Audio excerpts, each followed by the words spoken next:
It's looking like Texas and Louisiana have the highest rate of sea level rise in the United States, with Grand Isle, Louisiana, having 7.75 millimeters or 0.305 inches per year, topping the list, and this is according to an annual sea level report card.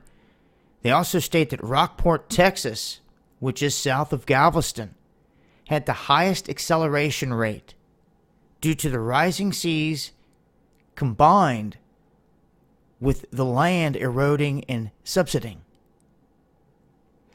So they're saying that these things are caused by natural geological processes, also groundwater pumping, and oil industry activity. And we've talked about fracking and other things in the past, and how an area like Texas was being heavily affected industrially, obviously.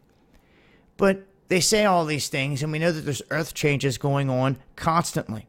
Things that are out of their control, that happen naturally, and then they're doing things. In terms of Texas, when Hurricane Harvey came through this area, we caught them cloud seeding. They were actually putting this out in open record, and they were caught doing this, fueling the storm right before it hit the coastline, and then the whole place was inundated with floodwater. And then you wonder how things like this can progressively get worse, and could get worse every year from here if things like this are going to continue. And if there's something or someone behind something like this, then you can expect this to accelerate, because it looks like it's not going to stop. And who's going to stop them? And how at this point? We're at a point here globally where it seems like some of these things are being used against masses, and I would expect to see the use of it more and more as their technology grows.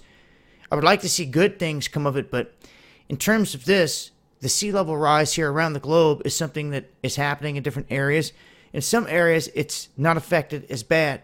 Of course, they say these things, but unless you're in an area that is really affected by this, it goes unnoticed by most people. Now, they look at the Carolinas, for instance, and they show different clips of the Carolinas, what it looks like, and then they show what it's doing to property value. So this is something I think people need to think about as well. If you're going to get property in one of these areas, you can see how impacted these regions are and how they're going to be in terms of the property loss on the coastline. You can see some of the numbers right there, and you go all the way down here into Florida.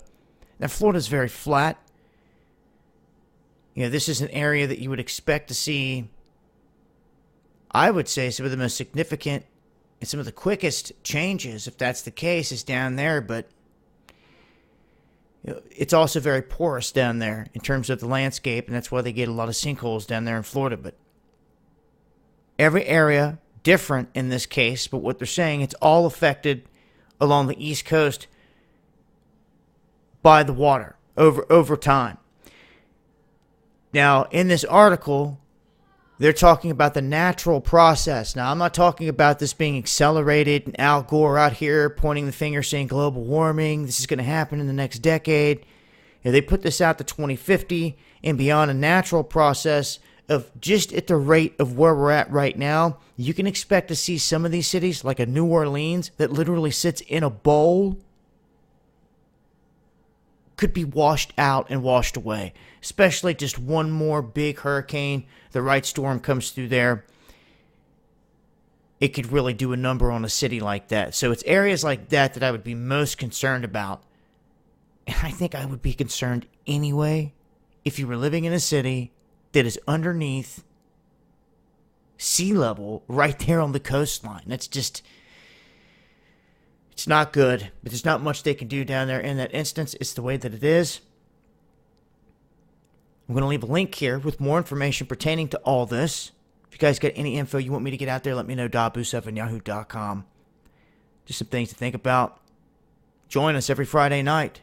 Underground World News Live, 8 p.m. Eastern on Dabu 77. Much love, y'all.